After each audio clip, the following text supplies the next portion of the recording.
We finally reached the metallurgist factories where they were producing the iron, the steel, the chemicals.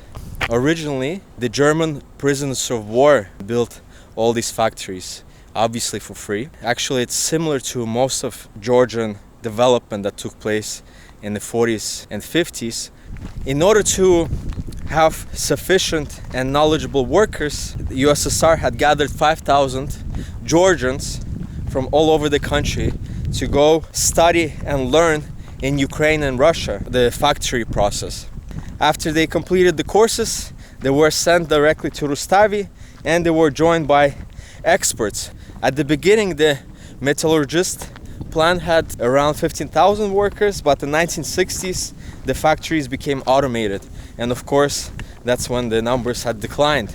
The industrial development that took place in Georgia attracted over 643,000 workers at the time. And that's how the country grew, and the economy as well. Anyways, enough with the history. Check out this freaking factory pipes, these buildings that we are about to explore, hopefully. Okay, bro, we're in. We're in. Now, we need to be careful not to get arrested. Then we'll be fine. But check this out, man.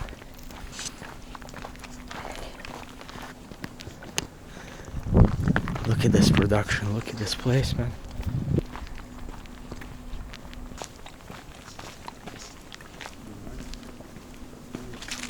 This is open.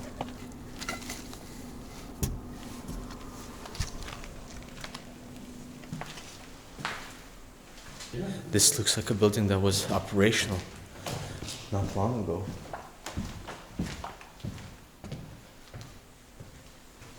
All the stuff was left here. Wow.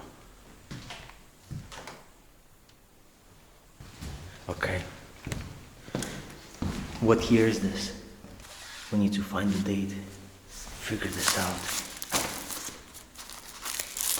Which date was this signed?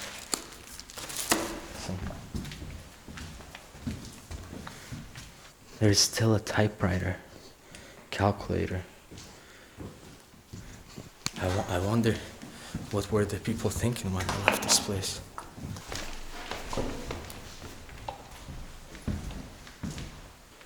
Wow. Bro, there's keys to the safe. Wow. Jesus. Old photos. I'm pretty confident this place is from early 2000s. There was even a store here that would sell products. Look at that. This is stolova. That translates to the cafeteria. People would wash their hands here. It's open from 11:30 to 12:30.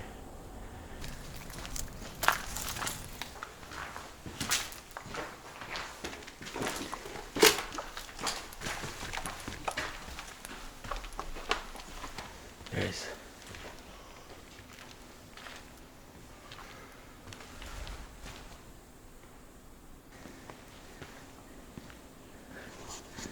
this cafeteria for the employees.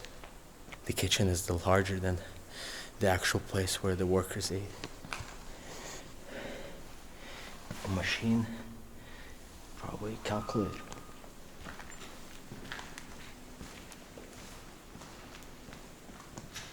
This is the shaft where they would send food and products to the first to second floor.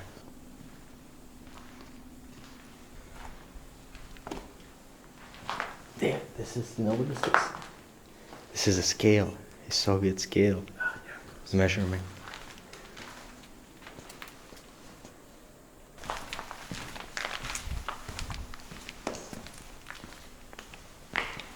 Pretty cool, bro, pretty cool. Another building.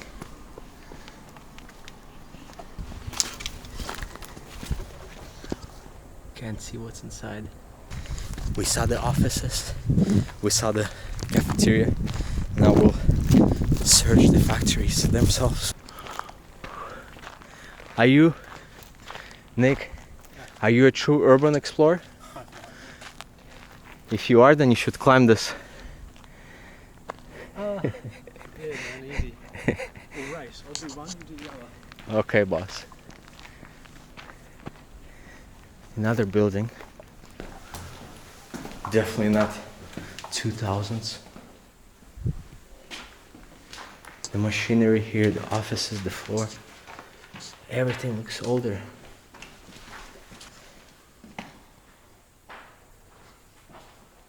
Look. Объявление. The post board. This is the chemical room where they would be testing a lot of cool stuff. Oh man.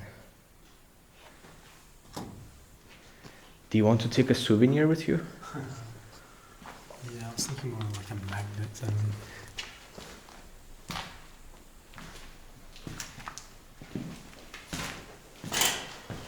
This is the classic calculator, bro. Have you seen this? Yeah. Yeah, this is cool, man. The workers' clothes. Did the workers forget all their clothes? How come they didn't take nothing? If they knew they were shutting down.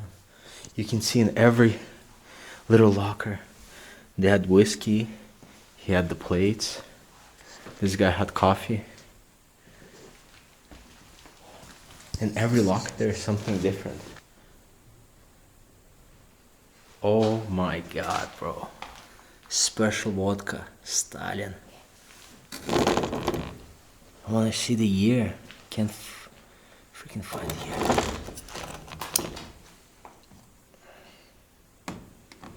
Столичная. We just have to go straight on the first floor, right? Yeah. Looks like we found somebody's room. They had a bed, a desk, calendar, wallpaper, curtains.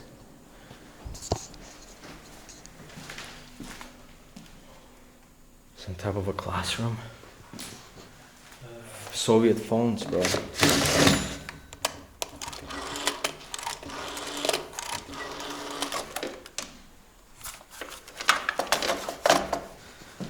This is some cool find, don't you think?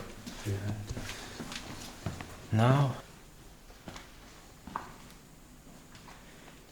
another room for chemists. It's not Buka, is it? So, what kind of respiratory disease we'll have after visiting this place? What do you think? There's a calendar 2007. Oh, really? So that means that this part of the building was operating till not too long ago. But the stuff looks super old and Soviet. The best part that nobody has trashed it. In late 1980s, the production of steel reached to 1.5 million tons a year, specifically from this plant. Unfortunately, this place has a tragic end. Since this was a monocity that relied strictly on one industry and it was integrated into the Soviet economy, the union had collapsed. They couldn't manage to maintain this place and multiple factories had closed down. However, parts of the plant continued to operate, and then workers, they wanted to save the factory and the jobs. And at this point we heard the car approaching very fast. We decided to hide in the bushes. It kept on driving and luckily didn't see us. And that's when we decided to exit. Well, that's the end of our adventure. Because there's a car here. I don't know what they're doing. I believe we saw enough for today. Gasoline, tanks, more stuff.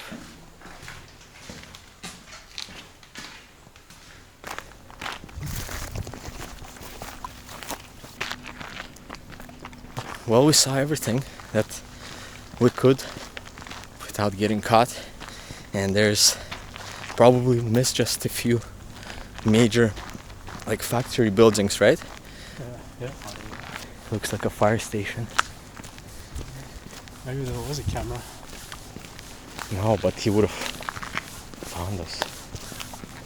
No, no. They're not looking for us, bro.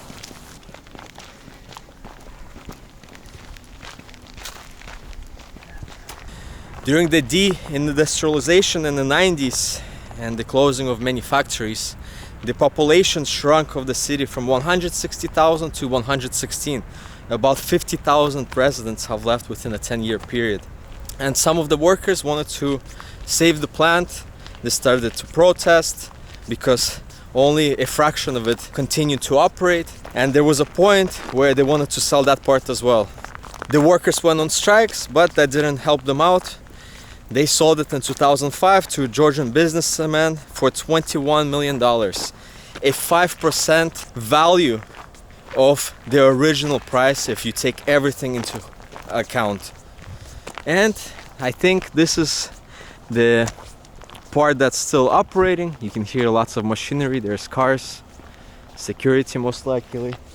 Nowadays, as I said, the population is 130,000, and in this particular metallurgical plant there are 1,200 employees. Very small number compared to what it used to be. A fun fact about this metallurgical plant: when they began to build it, they started to find and run into ancient settlements here and ancient artifacts, but they didn't have enough time to do excavations and building the factory according to the USSR orders. They had a specific date, therefore they couldn't do two jobs at the same time.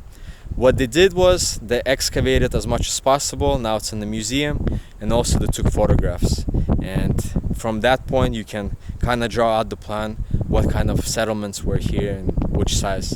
It's unfortunate because in other countries they do value history, therefore they don't destroy it and they don't build stuff over it.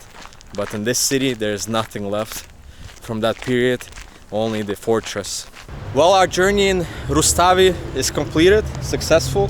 Indeed it was. We managed to escape safely. And final fact about the whole city, not just factory or anything like that, it's called nowadays the car city. Why? One, they produce auto parts for cars.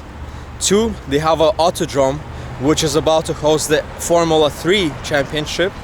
And three, place in Georgia where you can get your driver's license. What a story, huh?